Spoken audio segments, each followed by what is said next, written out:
Hey, what's up, everyone? I wanted to touch on a little bit tonight on the like everything coming to light, and Jesus talks about that occasionally in the Gospels about um, things will come to light,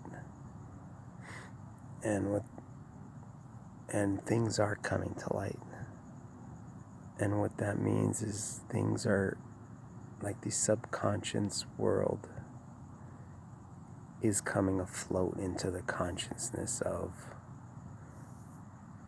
the world. So things are things are becoming much more transparent with information.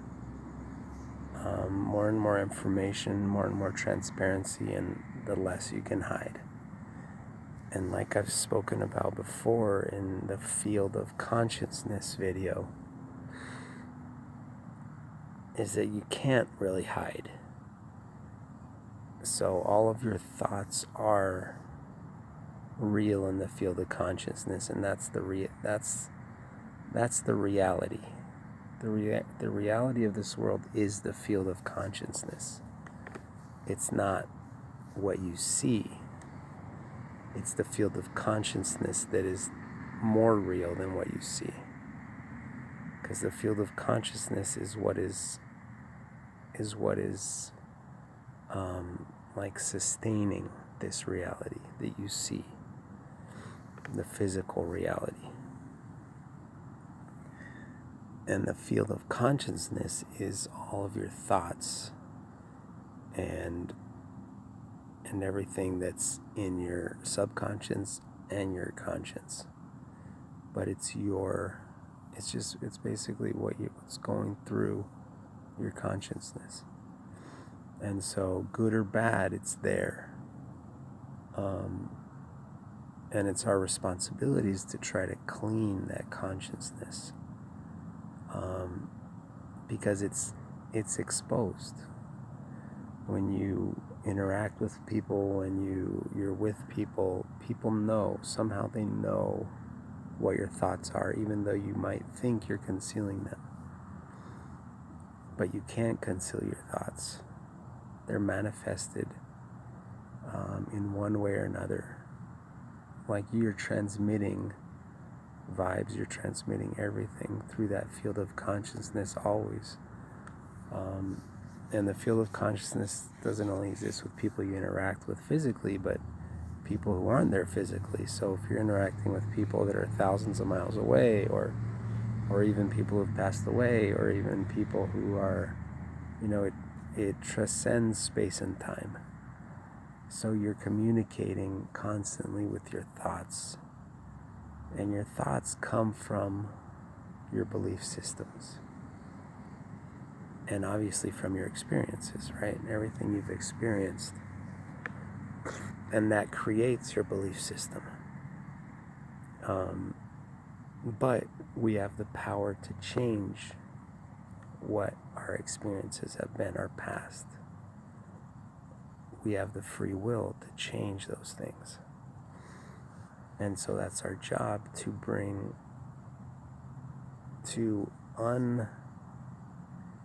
first of all, to bring to the surface everything in your subconscious. Obviously that's an impossible task, right? But there are ways to reach things that you have buried inside of yourself, and discovering yourself, and why do I have certain thoughts, and why do I have all of these recurring patterns, either of behavior or of thought.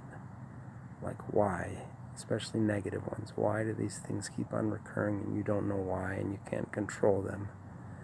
And that's when you have to dig deeper into your belief systems. And in order to penetrate into your belief systems, a lot of times it just takes a lot of work. And sometimes it's there's a lot of different ways to do it, but you want to try to make yourself so that if people can see your thoughts, you'd be proud of them. Like, you don't want to hide anything. That's one of the main characteristics of goodness, of becoming fulfilled, is transparency and not having to hide anything, and to be able to talk freely of what you think to anyone or anything, and not having to conceal anything. And the best way to do that is to develop the belief system that we've manifested here. The only love exists, because then you see everyone in that light, and it's the beauty of it is that is the reality. That's in the field of consciousness. That is more real than what we see on the surface. The fact that everyone is pure light inside, non-manifested light in this physical reality. But it is already manifested in some way. It's there, like the seed is there. It's just not, it's like a seed that's not a tree yet, right? But you can see the tree, because you've seen seeds become trees, and so you know it's there. And so we know the kingdom's here. We know the trees are already here, even though they're not actually here in consciousness yet. And so everything's going to come into manifestation. Everything that's hidden is going to be known. And so we must look into especially things that we're like ashamed of. Shame is something that can bear down on you heavily. Things that you're ashamed of. Shame is a very deep emotion that can be heavy on you. It's a heavy load to carry, shame. And a lot of times it's buried deep down in our subconscious. And so that honesty with yourself, that trying to unravel what's inside, not being afraid to just uncover layers and layers of crap, right, that we all have, and become light again. And God will help you do that. The universal consciousness, the field of consciousness will help you. It will guide you. But you have to be courageous. You have to have that courage. You have to have that will to say, you know what, I don't want to settle for this, for these repeated patterns of negativity, of like, I don't want to settle, I don't want to do this anymore. And once you get fed up, then you can change. You say, all right, I can do more than this. So take the leap. And there's a lot of, in the culture, there's a lot of resistance against changing deep belief patterns and deep belief systems that are ingrained within the culture. There's a lot of resistance to even talk about it. It's very taboo to talk about deep patterns of like belief systems, like violence, our reactions towards violence. Being a pacifist is super taboo. You even talk about it in public and people are just like, yeah, shut up. Like, it's not even like an accepted, it's so far from people's reality of the chance of even becoming a pacifist that it's just, It's just like laughable to many, to the culture in general. Now, of course, there's a small segment of the culture that does believe in it, and it's thriving. But everything. So let's not be afraid of talking about these deep belief systems that we have and going deep inside, because we don't have anything to fear. There's nothing to really hide. There's nothing to be ashamed of. There's nothing to... We can be transparent.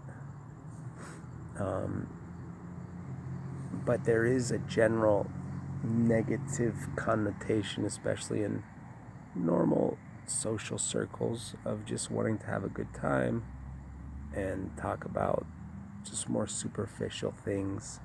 And once it starts getting a little deeper into people's belief systems, or even religion or politics, there's always that, okay, let's change the subject type thing. And those are taboos. But taboos are slowly becoming they're becoming unmasked. People are beginning to get fed up with taboos, and they're beginning to explore what's behind sexuality. There's huge taboos with sexuality. We're so ignorant in sexuality because it's become taboo. It has been taboo for thousands of years, but everything is coming to the surface. And that's a beautiful thing. And that's what happens in the life of one human being, and that's what's happening. Like in the life of one human being, you grow older and everything starts to come to the surface. All of your fears, you start learning about yourself, you start developing, you start growing, and you start understanding that things that as a child you never could understand. And so likewise, as a humanity, the same thing is happening.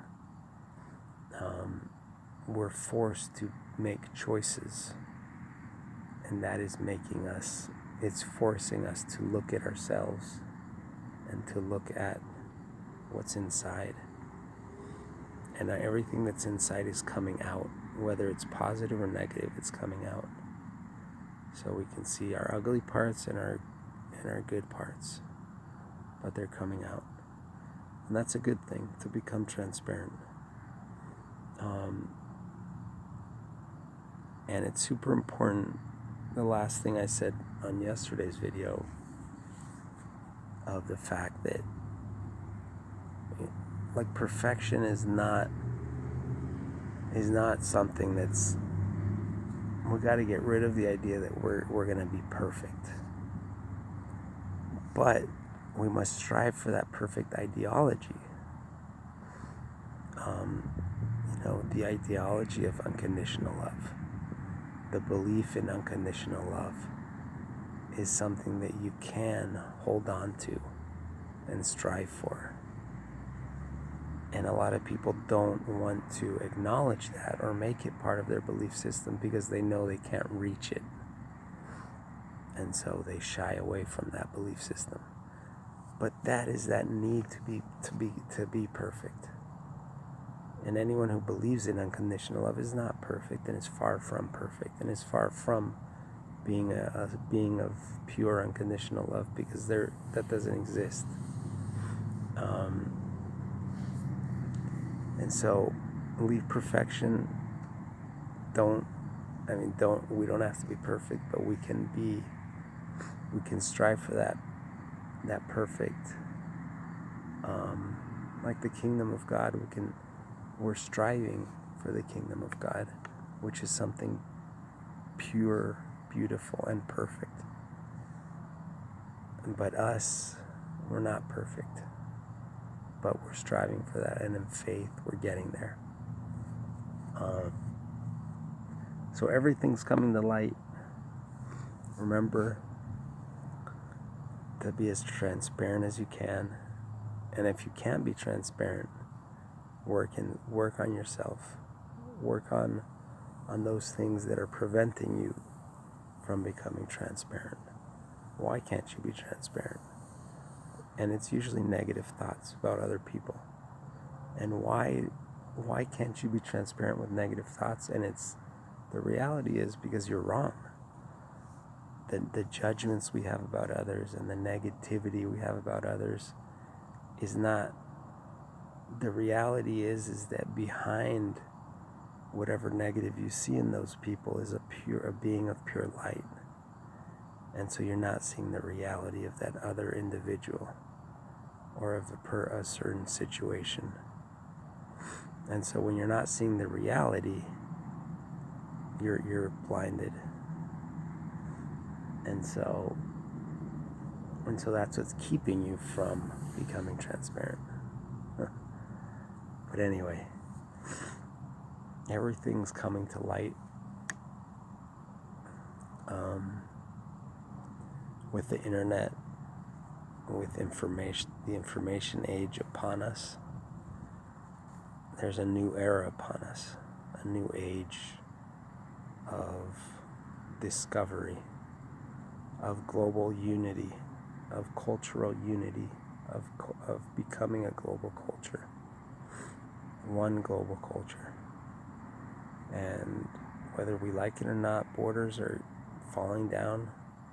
The field of consciousness is becoming unified, right, in consciousness with the internet and with information. Despite there being walls and frontiers and borders and physical, but on a conscience level, they're coming down. And that's a great thing. And eventually, physically, the borders will come down as well. Why do we have borders? What is the reason for borders?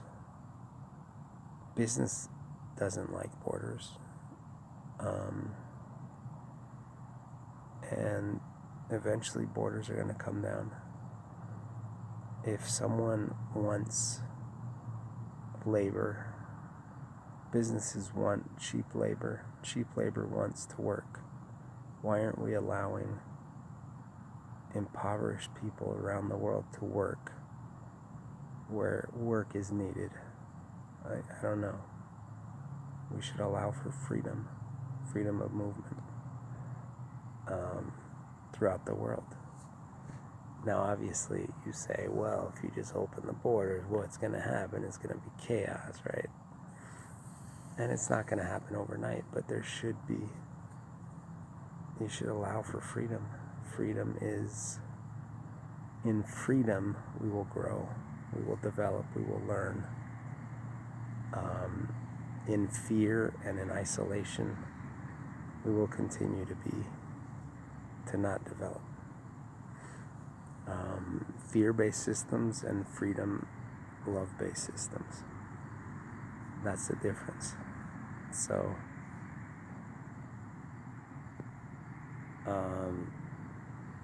bring out what's in you and